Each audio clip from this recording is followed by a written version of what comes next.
So welcome everyone to today's Lean In session. We're delighted to have you join us as we hear from the creative sphere for the upcoming Venice Architecture Biennale on their proposal home. I'm James, head of comms at the Institute, and I'm joining you from Wurundjeri country in Melbourne. And I want to extend my respect to the First Nations people on the call with us today and to elders past and present. This year marks a historic moment for the Venice Architecture Biennale in the Institute, as an entirely First Nations team leads Australia's contribution to the Architecture Biennale. Under the leadership of Dr. Michael Mossman, Jack Gillmer Lilley, and Emily McDaniel, and supported by the creative sphere, Clarence Lockley, Kaylee Salvatore, Elle Davidson, and Bradley Kerr, this team will offer the world a profound exploration of cultural and philosophical perspectives that have sustained the world's oldest living cultures. Their vision is inviting a global dialogue and an immersive participatory experience on country and the built environment. Before I hand it over to the team, I just want to extend a personal invitation to you all to consider partnering with the Australian Pavilion this year. Your support will be instrumental bringing this significant exhibition to life. Details on partnership opportunities are available on our website under the Venice Architecture Biennale page, so go and check that out. And I also want to take a moment to acknowledge our principal partner, Brickworks. Brickworks have been a steadfast supporter of the Architecture Biennale since 2008, standing alongside us as we've commissioned this important project. And for those interested in experiencing the Biennale firsthand, I'll be sharing a link at the end of this call to join the Brickworks Club. This exclusive opportunity allows members to travel to Venice for the Vernissage Week and participate in a specially curated tours and events hosted by Brickworks. It is now my great pleasure to hand over to Michael, who will kick our session off. Thank you. Thanks, James. Yeah, it's very much a pleasure to be here with you all today on the lands of the Gadigal people, and pay respects to elders past, present and emerging. And I'm sure I would like to extend that to the country where you all are located at the moment. And as part of that, yeah, that we'd love it if you could place into the chat where you're coming from, where you're joining from. And in the context of this presentation, we're going to run through our vision of home for the Venice Architecture Biennale in May this year, 2025. And it's a really exciting proposition, and one that we dearly love sharing and talking about and presenting.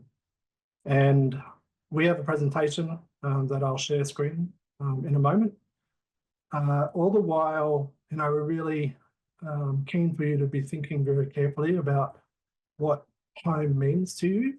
And towards at the completion of the presentation, we'll ask you to, rather than have questions and answers, that we ask you to place into the chat a statement about what home means to you.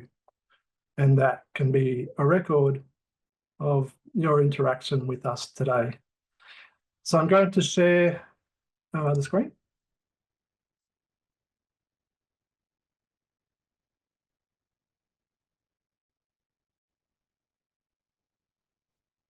I'll include the sound as well.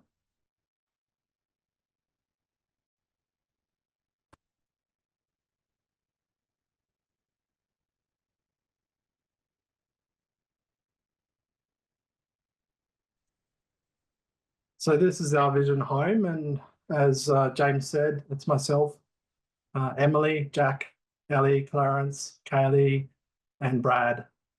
We have slides that tell our vision of what home is, this experience that we're very much looking forward to.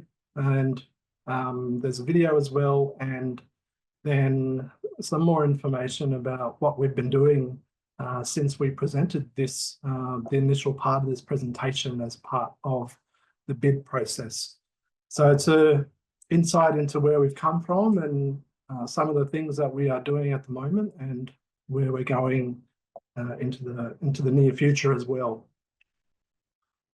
So these are some images, and we always joke about this image, and I know that Emily describes my jacket that I wear in this photo and elsewhere as being boss, and how that is a really interesting term for me as an older person, that I'm learning new language from the different generations as we sort of progress along this journey. So it's always very interesting. So this is us as a team. This was at a prototyping workshop where we've been putting together the design for the components of the exhibition.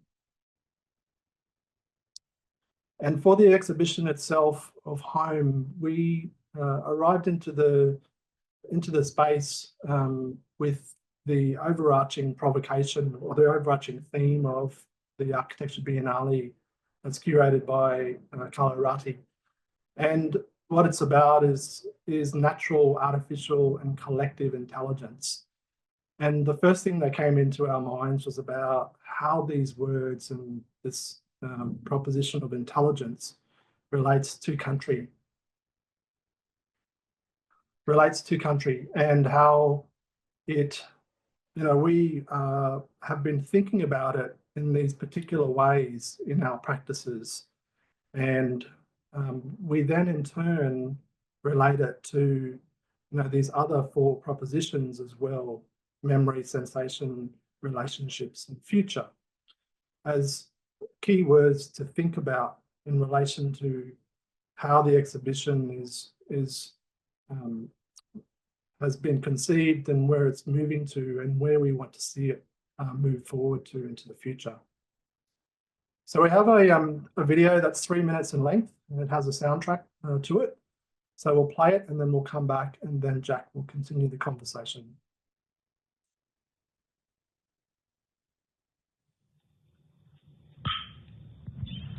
We want you to take a deep breath and exhale,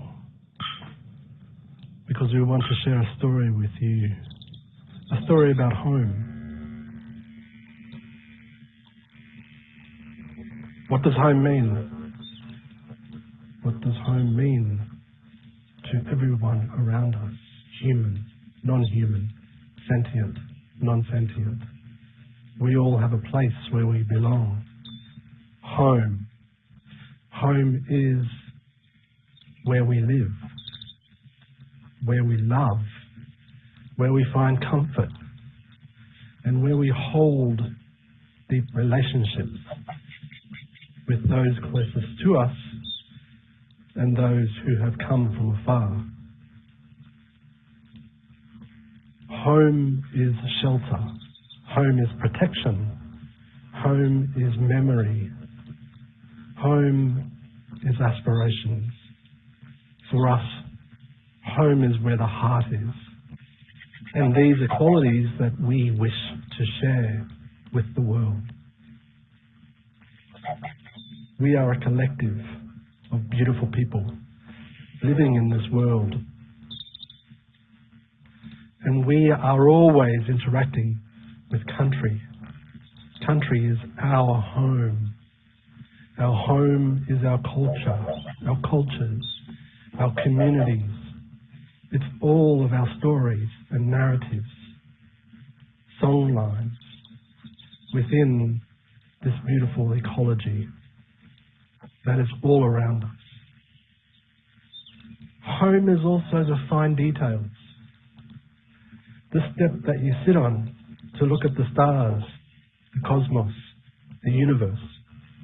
In these details, it is a proposition that's critical to our proposal.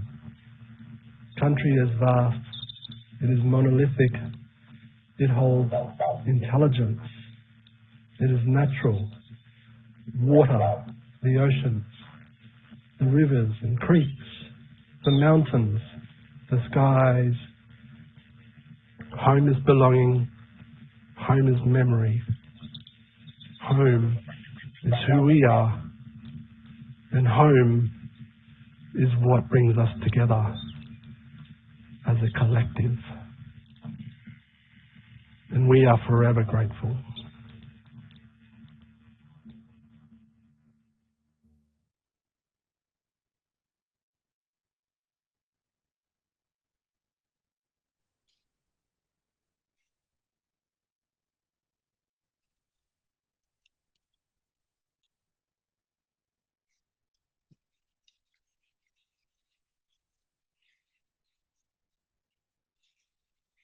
Thanks, Michael. Bunyura, Nyata Jack, Nyata Waramai Birapai Guri. Hello all, my name's Jack, I'm a Waramai Birapai fella.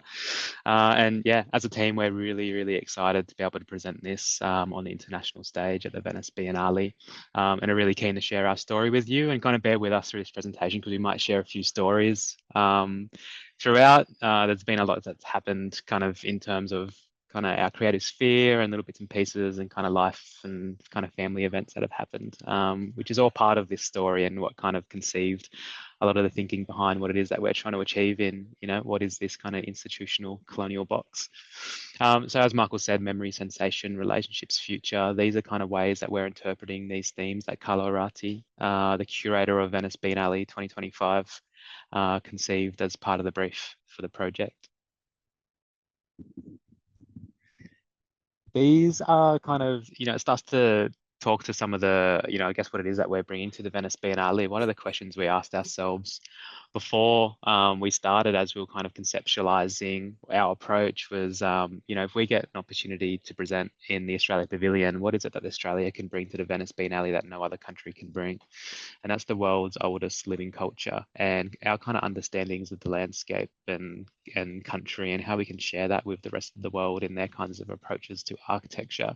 But it's not only architecture that we're trying to influence in Venice, it's also the various other disciplines of people and practitioners that are be engaging in this space and the relationships that we can build together. We're very much about kind of relationality and the way that we connect as people and building those, I guess, discourse with people and also the kind of layers of influence that inform the landscape and country in ways that we've adapted to work with this kind of, these kind of different layers of influence of country. This kind of speaks a bit to, I guess the diversity of the team that we are. So we're a team of 7 First Nations practitioners that practice in the built environment, but we also kind of spread off and kind of have our own interest in little bits and pieces as well. There's kind of a misconception that First Nations people all are the same and have the same belief system. They understand country the same and have kind of learned from the same kind of influences, but in fact we're a very diverse culture and we all kind of have different perspectives, lived experiences, knowledges of country and things that we've learned from our elders and our communities that we're willing to share with the world. So this is us kind of bringing that to Venice Biennale as the world's oldest living culture to share that. Kind of Carlo Arati presented a couple of provocations that we asked each other during the brief making of our proposal, and this was one of them. To face a burning world, architecture must harness all the intelligence around us. And that kind of speaks more now than ever, given what recently happened in LA and some of the knowledges that we can bring in terms of land management and the ways of understanding the landscape and understanding country and the kind of interconnectedness of it all. This is another thing that kind of another provocation that he asked that led to a lot of that kind of narrative that I shared with you just then. One place, one solution. If every country brings one success to the table, together we can assemble a global kit for adapting to the future. This idea of relationality and kind of responding to one another and coming up with these shared values and systems is something that we want to contribute to this global kit for adapting to the future and kind of moving forward in a more sustainable collective way.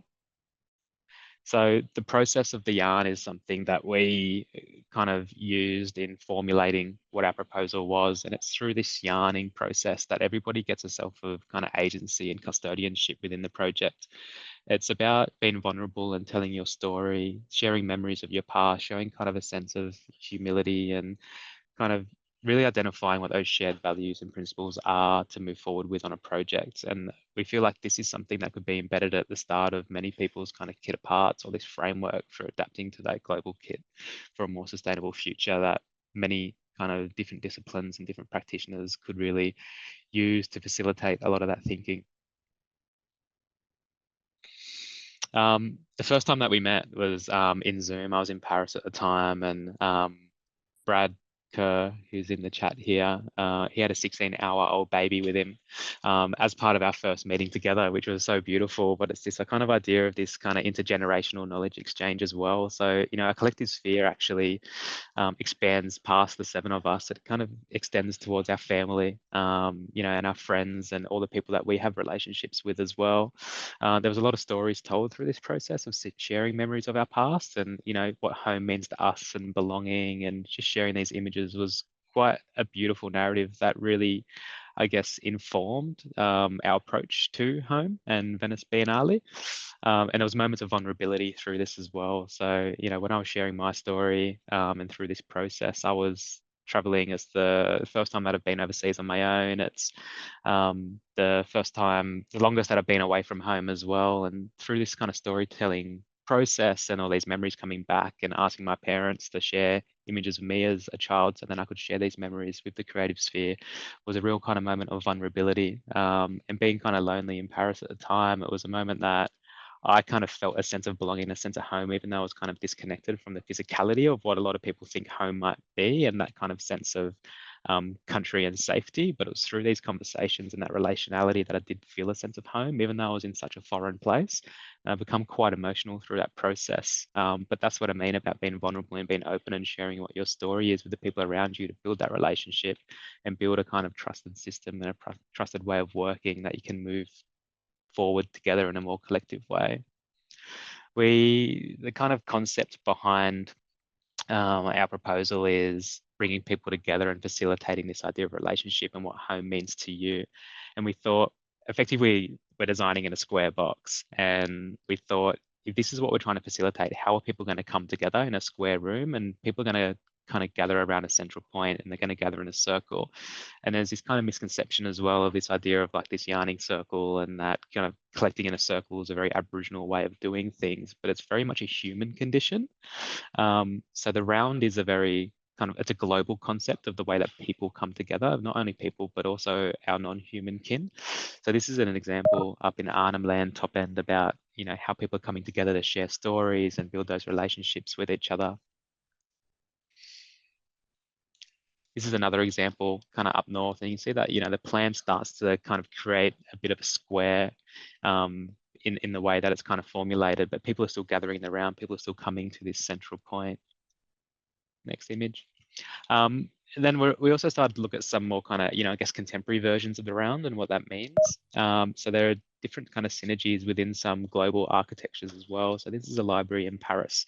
So, the round also forms in a lot of instances places of knowledge, places of intellect. And then this image is the Pantheon in Rome, in Italy. They're also, the round form places of religion and worship. So it's also about creating, I guess, a sense of familiarity for people to make them feel comfortable in what it is that we're trying to propose for them to share their stories.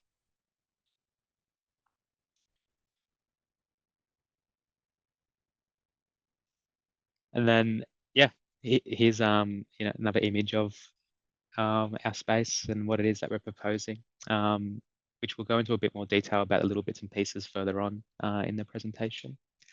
So we started to develop a bit of a conceptual model of what that would be. So we started to see, what is the face of country? What is it that we're trying to provide? We want to kind of create this kind of cradle that makes you feel welcome. It kind of hugs you as you enter the space. So if you just go back one image quickly, Michael, as you enter that festival space to entry from the front of the pavilion, it doesn't all reveal itself as once, but as you start to walk around that rammed earth wall, all of a sudden you kind of emerge and you're immersed in, this kind of sensory experience that we've created. And then as you come along, it all reveals itself and you become hugged by this kind of proposition that we're creating. So we're calling it more of a ceremonial ground, and Emily talks quite beautifully about, what is ceremony and the idea of the Venice Biennale kind of being a ceremony. So I might just hand off to you, Em, quickly to talk about that, because it's so elegant and beautiful and I love hearing you talk about it. Yes, well, the thinking always solidifies when you're in the middle of an interview and you say something and you remember that later. And that was something that we collectively said in a recent interview. The question was posed to us, which is, how do you intend to take a notion that is quite difficult to explain, like ceremony, to the Venice Biennale of Architecture? And I stopped and thought for a minute. Venice Biennale of Architecture is a ceremony. It's a coming together at a certain point of the year with a shared intention, a shared gathering for a point of time, which then passes and leaves a remnant, a memory that is layered upon Venice. So in many ways, we can think of that as a shared ceremony. And ceremony can operate on many timescales. It can operate once every 2 years. It can operate even on the daily scale, the kind of small ceremonials that are imbued with meaning and significance for us. In the instance of home as a proposition, perhaps the ceremony can be the procession toward the Australian Pavilion and allowing your body to gently interact with this cradle, moving to the left or right, allowing the space to gently reveal itself, and allowing your feet to also impress into the sand and being conscious of it. So we want to invite ceremony to everyone. And it is something that, like Jack said, with the built environment and looking at the round, it in and of itself is not a First Nations thing. It is a thing of humanity that we can all connect with and all understand. So I'll just go back, Michael. I'll just quickly read that. It's really hard to present something when you're not in person because you can't. We were just saying before this, you can't give do each the other. eyes. You can't do the eyes and give kind of body language. So I was like, oh wait, who actually wants to speak about this? So here we are, getting a bit lost in the process, but it's all part of it and it's all a bit of fun. So it's that invitation that we're bringing to this space as well. We're inviting people to actually be part of this ceremony. We're inviting people to be part of our proposal and to really engage in the space. Take your shoes off, sink it in the sand, and it's through this kind of human interaction and that activation with each other that it creates ceremony. So this is quite a beautiful quote that I pulled up as part of our presentation. Ceremonial ground becomes a place, a home with presence of people. Rhythm, stamping of feet and dancing patterns engaging with the earth transforms the space into country. It becomes home by shaping and naming country through performance. The sphere expands when people share their stories.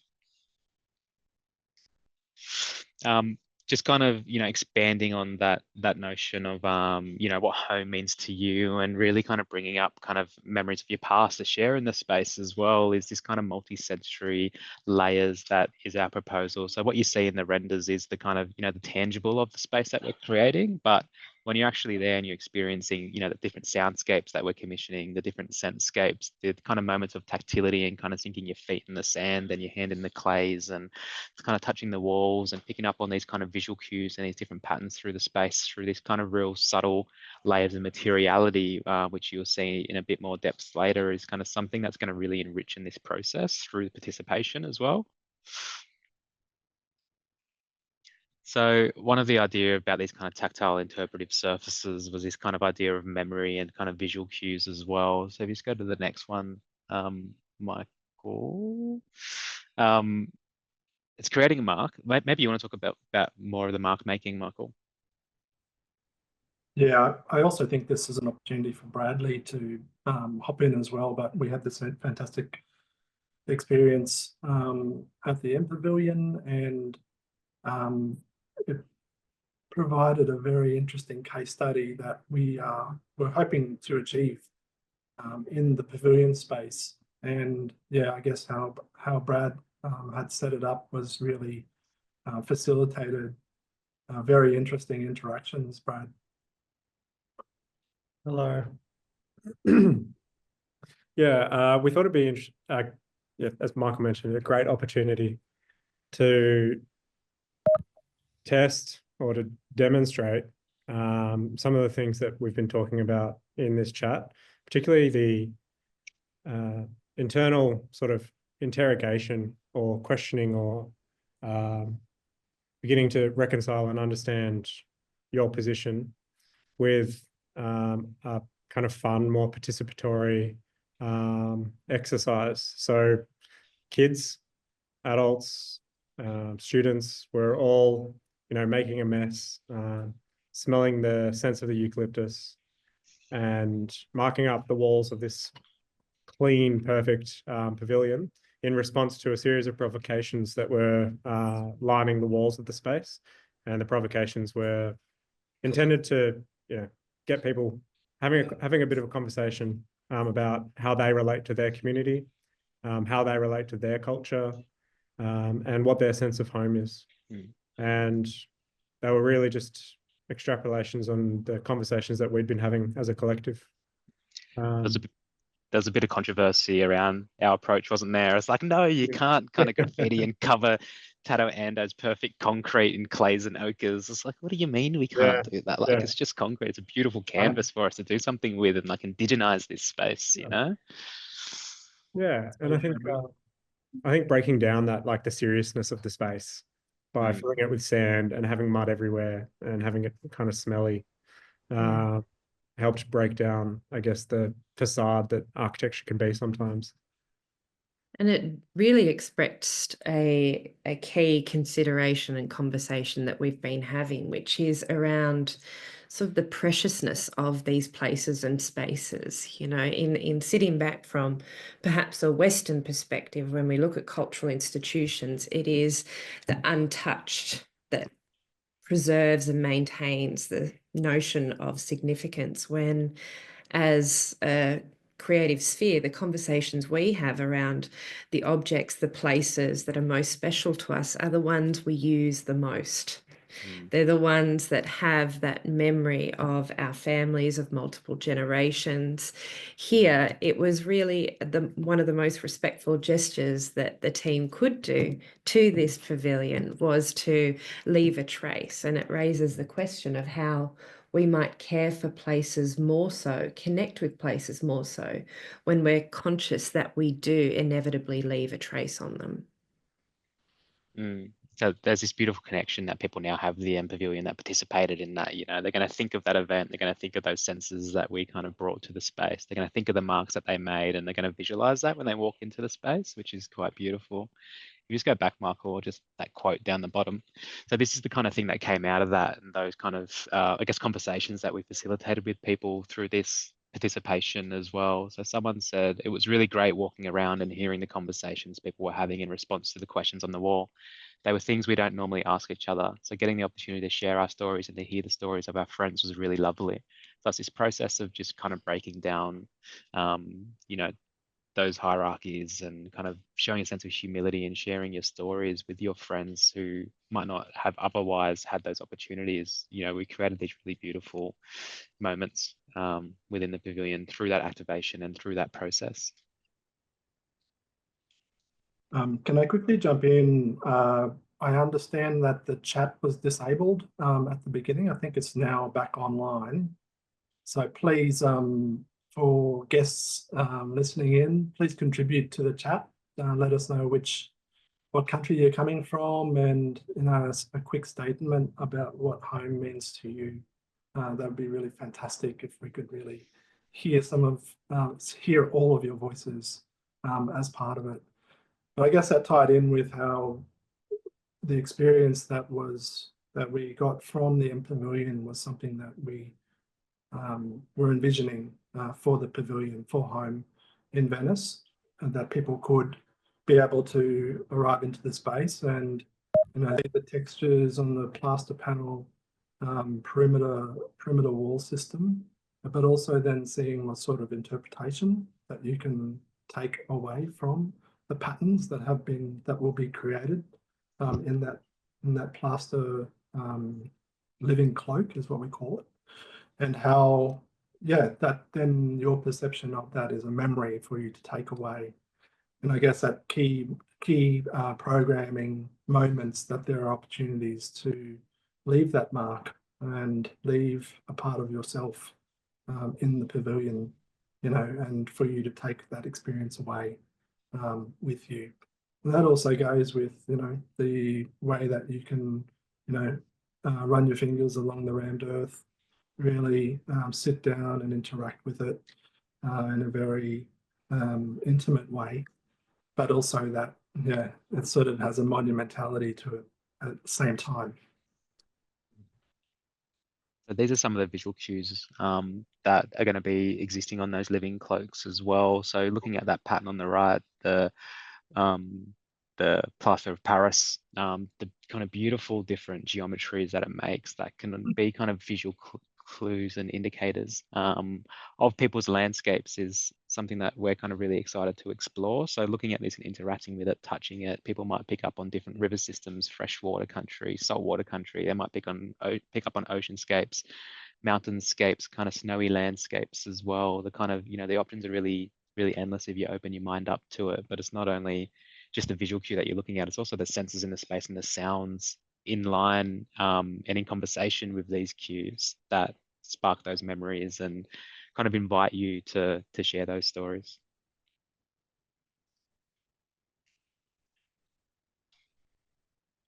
So we're wanting to understand that there are all of these materials that we are working with, but in the sense that as you arrive into the space, as you approach towards it, as you move around it, that there's an interconnectedness to each of these materials, so that you're able to create a dialogue with it, but also when you are with others around you, that you're able to create a dialogue with each other, and the conversations that can flow from that experience is something that you can hold in that space, but also that you can take away and continue that conversation in other ways, in other times.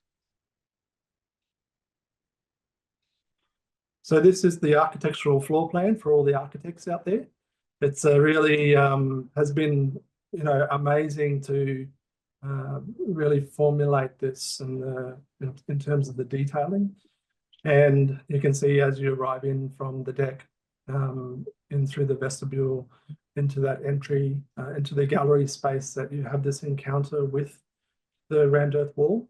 And then as you move around it, then you encounter and move past the plaster living cloak. And then within that space is this sort of shared ceremonial area. So I think this might be a great opportunity to bring Kaylee in because she was the illustrator of these really beautiful drawings. Just the messages and the stories that they are telling. I think that's a great opportunity, Kaylee, to hear some of your thoughts. Thanks, Mossy. Yeah, hi everybody.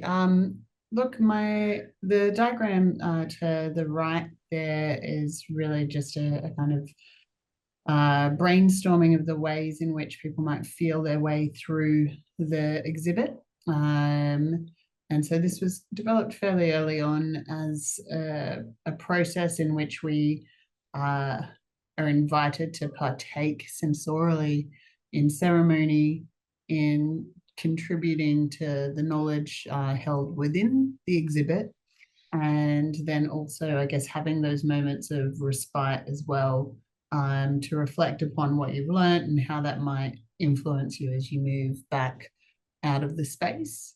I think one of the things that really is important for me in thinking about how we're ideating our exhibit is it brings back to the idea of ceremony that Emily was talking about, and this really wonderful process of being able to be contemporary expression of something that has been done for thousands and thousands of generations, and that's traveling huge amounts of distances to come together and to share knowledge, and particularly to share knowledge in the face of environmental changes and challenges, and also social challenges as well.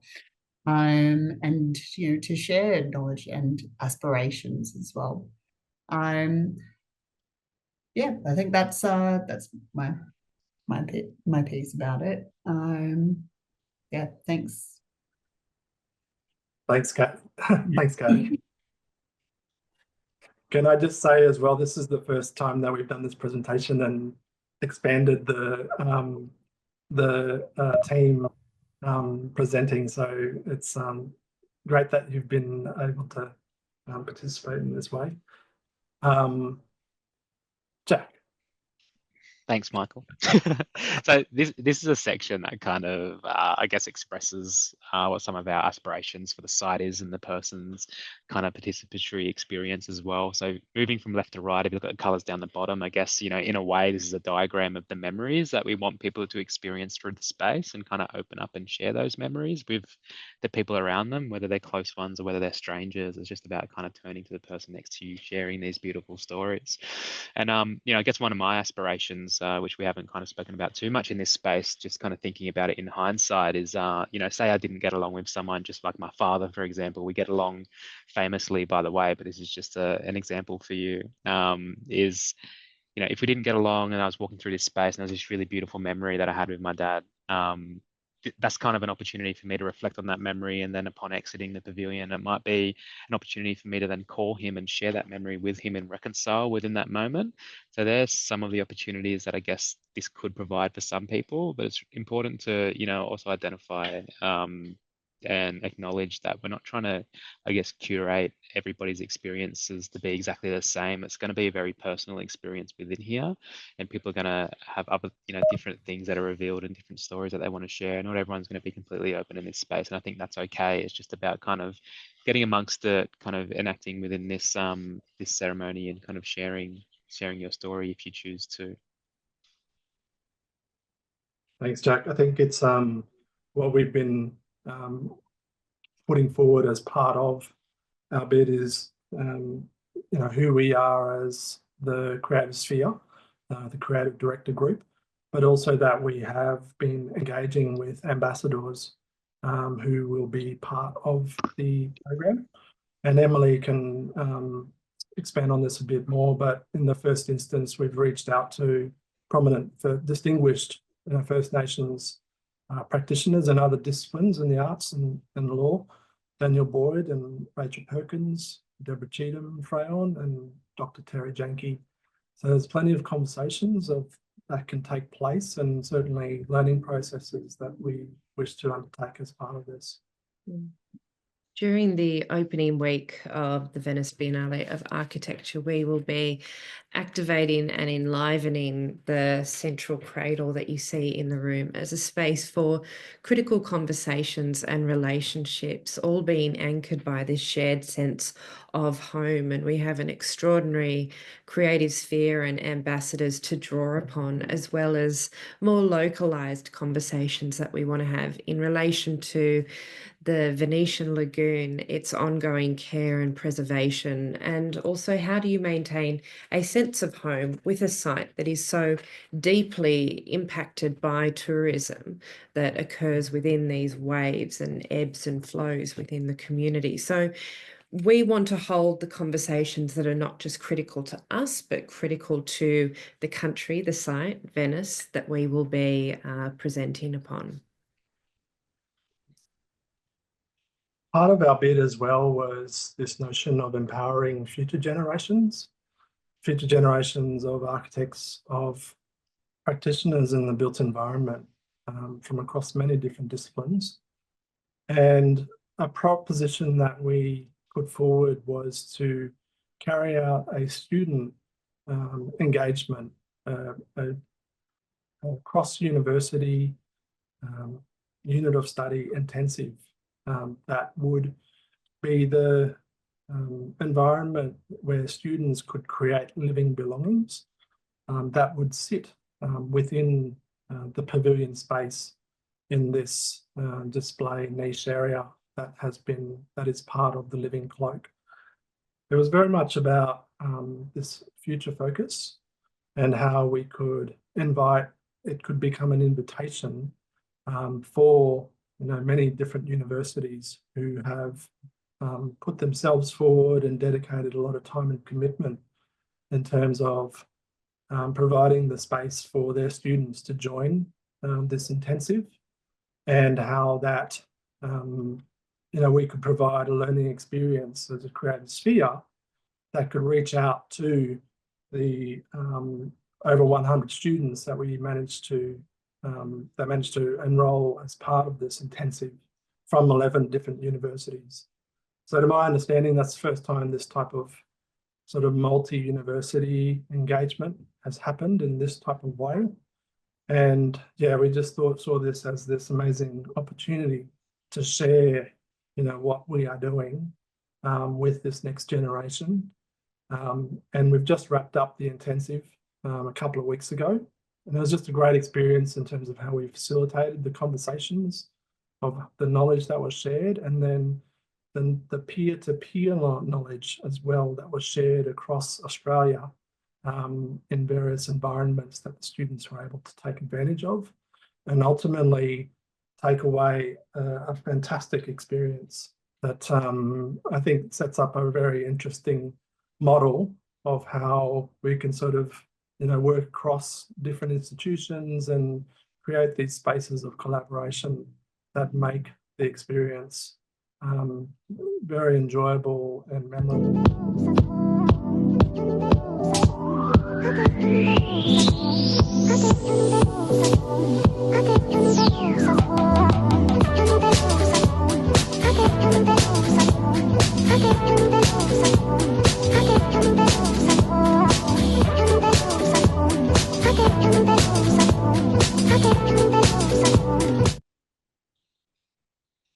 So that was one of the reels that we placed onto our Instagram page, Home as Country, and you know, it's just this celebration of what the students had achieved and how we are now going to be collecting them all these living belongings is what we call them, and curate them as part of the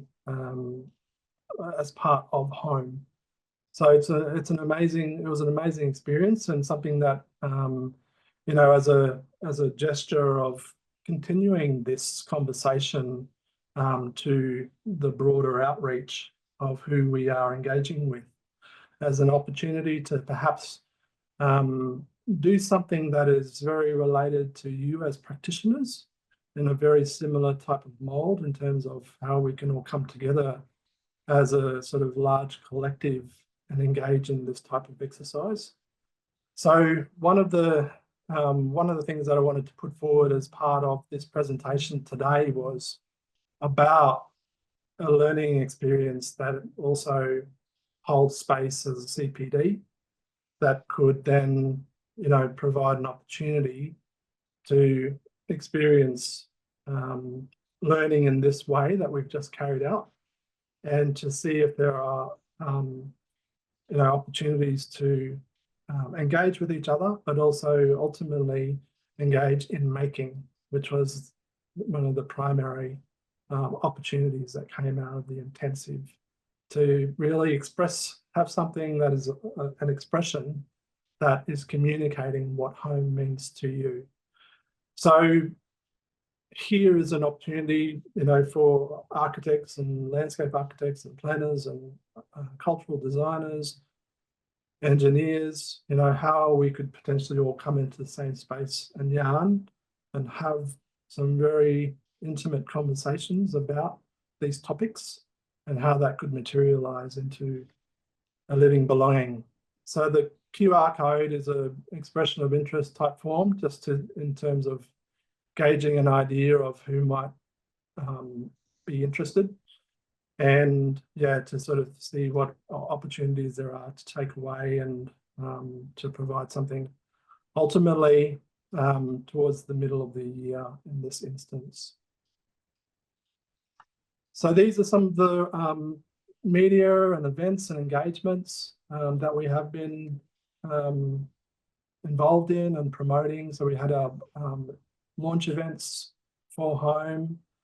Brad has facilitated 2 Blacktexture events at the Pavilion. We spoke at Sydney Festival event, The Art of Architecture, in January last month. And coming up, we have, and also there was the ABC Weekend News Breakfast segment, which did a fantastic job in communicating our story and what we're wanting to achieve. And then in the lead up to the Venice home opening, we've, you know, putting together an engagement with the Architectural Association in London to carry out a workshop and engage with community there, and also a lecture in Venice as well. So there's opportunities, you know, to continue sharing our story and in the lead up to it, and also beyond as well, post the opening of the event. We've had some amazing prototyping that we've been engaging in, just in terms of understanding the nature of the materials that we're working with. And in the sense of we're working with rammed earth and plaster, but also that there's the substrate systems that are involved that are accommodating, you know, those panel systems that sit around the perimeter of the living cloak, that have been intricately designed through Jack's expertise and working with Queen and Crawford CNC fabricator here in Sydney, and how then we will package up the design components of this and have it all fabricated in the Venice area. But also that there's the rammed earth that we've been testing and seeing what sort of opportunities there are to work with the local earth of Venice, the Venice region, that can be used to construct the rammed earth elements in the pavilion. We've also got a website as well, that is homeascountry.com.au, and it's fantastic opportunity to peruse and look through the information that we are sharing, and how that can be informative to what you would like to learn about home in a little bit more detail. And we've been working closely with the Australian Institute of Architects in terms of a sponsorship campaign, which the Institute launched last year at the commencement of our appointment. And to date, these are some of our partners, the Network Venice partners, who have engaged with us, with the Institute, and have, you know, generously sponsored home in the way that we can move forward. We are certainly continuing this campaign, and this lean-in session provides an opportunity for you to know a little bit about the story of home, but also then see that there might be opportunities to reach out to the Institute through the QR code there, to start a conversation about becoming a Network Venice partner. And James might have a few things, additional words to say to that effect. There's a couple more slides. These were some important quotes that have been important as part of this presentation, that home is more than displaying an architectural built form, and its sustainable and conceptual initiatives. Home is far more valuable: relationships, enduring cultural practices, deep embedded knowledge, and empowerment of future generations. Home will provide a legacy that truly guides sustainable and equitable futures, where the world as a global landscape has the potential to work as a collective, and that this is our contribution to the global kit for adapting to the future, always starting with country, respect, and relationships. So that concludes our presentation. This is our Instagram handle, Home as Country, and we very much look forward to having conversations with you if you do indeed wish to reach out to us. We are very much open to having yarning with everyone, and yeah, it'd be fantastic to, by all means, see you in Venice if you have the opportunity to get over there. So thanks very much, and I think we'll what we've asked in that chat is to provide, where you're coming from, and also if there's any short statements about what home means to you, and maybe we can offer the opportunity or invite the opportunity for you to share what you've written as well, through your voice as a means of starting a conversation. Thank you, Michael. Thank you, Emily, Jack, Brad, and Kaylee.